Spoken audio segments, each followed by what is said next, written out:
আসসালামু আলাইকুম রহমতুল্লাহ। প্রিয় ষষ্ঠ শ্রেণীর শিক্ষার্থী বন্ধুরা, গত ভিডিও ক্লাস পর্যন্ত আমরা মূলত আলোচনা করে শেষ করেছিলাম তোমাদের এই অংশটুকু যে রয়েছে এই পৃষ্ঠা পর্যন্ত আমরা মূলত আলোচনা করে শেষ করেছিলাম। সো আজকের এই ভিডিওতে আমরা এই উদাহরণ 4 থেকে সমাধান করার চেষ্টা করব এবং আস্তে আস্তে আমরা সামনে এগিয়ে আমরা অনুশীলনী 8 পর্যন্ত সমাধান করার চেষ্টা করব।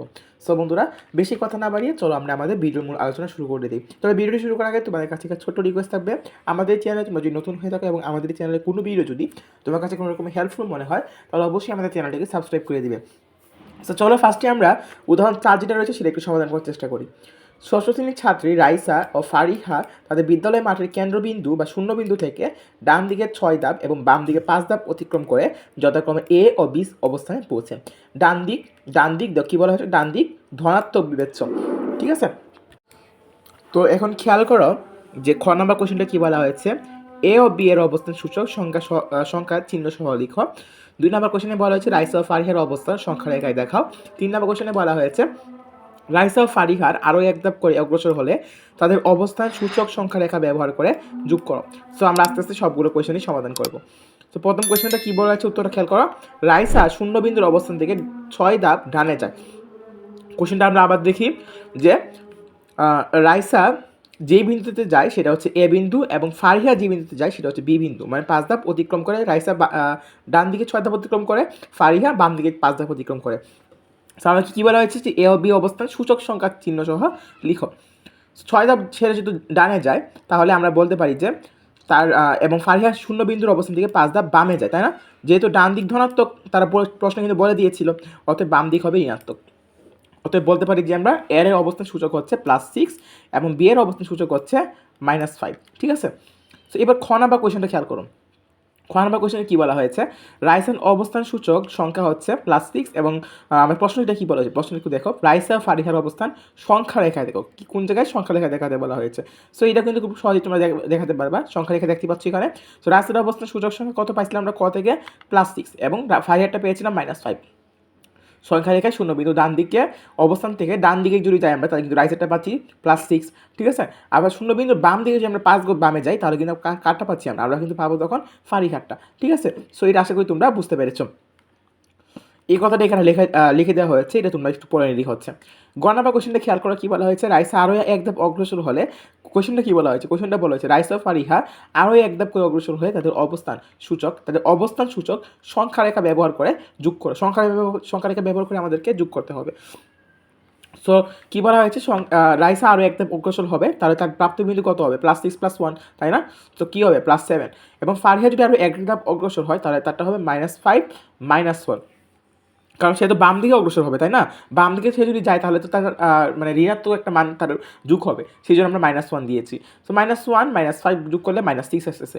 এখন সংখ্যা রেখা ব্যবহার করে +6 +-6 +7 +-6 এর মান আমাদেরকে নির্ণয় করতে হবে। তো এটা তোমরা কীভাবে করবে জানো, আগে ভিডিওতে তোমরা দেখেছো, এখান থেকে জাস্ট তোমরা যুগটা করে দিলেই হবে এবং তুমি এখান থেকে উত্তরটা পেয়ে যাবে হচ্ছে +1। ঠিক আছে, সো এটা আশা করি তোমরা বুঝতে পেরেছ। এবার চলো উদাহরণ 5 যেটা রয়েছে সেখানে একটা সৃজনশীল টাইপের রয়েছে, সেটা আমরা একটু দেখি। এ ইকুয়াল হচ্ছে +9 -9 +4 +-6, বি ইকুয়াল রয়েছে 7 +-4। ক নম্বর কোশ্চেনটা কী বলা হয়েছে, বি এর মান নির্ণয় করো। ক নম্বর বলা হয়েছে দেখাও যে এ ইজ লেস দেন বি। গ নম্বরটা বলা হয়েছে এ ও বি এর মান সংখ্যা রেখায় বসিয়ে a + b নির্ণয় করো।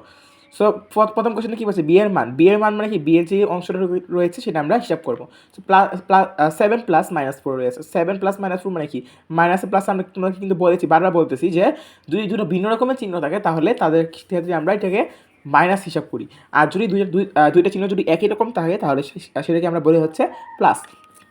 তো 7 এখানে প্লাস রয়েছে এবং এখানে মাইনাস রয়েছে, দুইটা ভিন্ন চিহ্ন, তো এখানে কী হবে, মাইনাস হবে, 7 -4 হবে। 7 থেকে 4 বাদ দিলে 3 থাকতেছে, তো এটাই হচ্ছে আমাদের উত্তর। এরপর কী বলা আছে 2 নম্বর কোয়েশ্চনটা, এ ইজ লেস দেন বি, মানে এ বি থেকে ছোটো। সো ফার্স্টে আমরা এ এর মানটা বার করবো। সো এর মানটা আমরা যদি বার করি -9 +4 -6, সবগুলো মাইনাসকে তোমরা চাইলে একসাথে এনে করতে পারো কিংবা তোমরা চাইলে সরাসরি করতে পারো। সো -9 -9 মধ্যে বসালাম, +4 +4 মধ্যে বসালাম, এখানে প্লাসে মাইনাসে মাইনাস হয়ে যাচ্ছে, তাই না, -6। সো এখান থেকে হিসাবটা যদি করে দাও, এখানে তোমরা মাইনাস একসাথে নিয়ে আসবা, 4টাকে মানে আলাদা রাখবা কি, যেহেতু চিহ্নটা একটু ভিন্ন। সো -6 -9 যোগ করে আমি পাইতেছি কত, -15 এবং +4 এর মধ্যে থাকবে। সো -15 থেকে +4 যদি আমরা যোগ করি বা বিয়োগ করে দিই হিসাব মতে, তাহলে কিন্তু আমরা -11 পাচ্ছি। তার মানে আমরা বলতে পারি যে বি মান কিন্তু আমরা পাচ্ছিলাম আমরা ক নাম্বারে। সো বি এর মান কিন্তু আমরা পাইছিলাম যে 3। সো এ যেহেতু -11, বি যেহেতু 3, আমরা জানি যে ঋণাত্মক সংখ্যাগুলো ছোটো হয় ধনাত্মক থেকে, তাই না? সো এখানে -11 তো অবশ্যই 3 থেকে ছোটো হবে, তা আমরা বলতে পারি যে এ ইজ লেস দেন বি। ঠিক আছে, এই যে কথাটা আমরা লিখে দিলাম। গ নাম্বার কোয়েশ্চেনটা কী বলা হয়েছে? গ নাম্বার কোয়েশ্চেনটা বলা হয়েছিল যে এ ও বি এর মান সংখ্যা রেখায় বসিয়ে এ প্লাস বি নির্ণয় করো। সংখ্যা রেখায় বসিয়ে আমাদেরকে এ প্লাস বি বের করতে হবে। সো খ হতে পাই এ ইকুয়াল -11, বি ইকুয়াল 3। সো এ প্লাস বি ইকুয়াল কত পাইতেছি?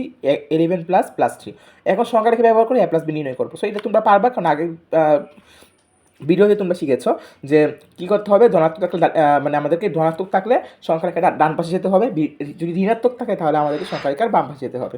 ঠিক আছে, সো এখানে -11 রয়েছে। -11 ক্ষেত্রে কী করতে হবে? আমাদেরকে অবশ্যই বাম দিকে যেতে হবে। সো বাম দিকে গেলাম, 11 পয়েন্ট পর্যন্ত আমরা গেলাম, এবং তারপরে আমাদের +3 যোগ করতে হবে। সো ডান পাশে আমাদের 3 করে যেতে হবে। তো -8 হচ্ছে আমাদের উত্তর। এটাই বলা হয়েছে সংখ্যা রেখার উপর শূন্য বিন্দু থেকে বাম দিকে প্রথমে 11 ধাপ অতিক্রম করে -11 বিন্দুতে পৌঁছায়, তারপর -11 বিন্দু ডান দিকে 3 ধাপ অতিক্রম করে -8 বিন্দুতে পৌঁছায়। তাহলে -11 এবং 3 এর যোগফলই হবে -11 প্লাস 3 ইজ ইকুয়াল হচ্ছে -8। সুতরাং এ প্লাস বি মানে হচ্ছে -8। ঠিক আছে, সো এটা আশা করি তোমরা বুঝতে পেরেছো, এবং এই ভিডিও আজকের ভিডিও এই পর্যন্ত থাকবে। দেখা হবে নেক্সট ভিডিওতে। ততক্ষণ সবাই ভালো থাকবা, সুস্থ থাকবা। আল্লাহ হাফেজ।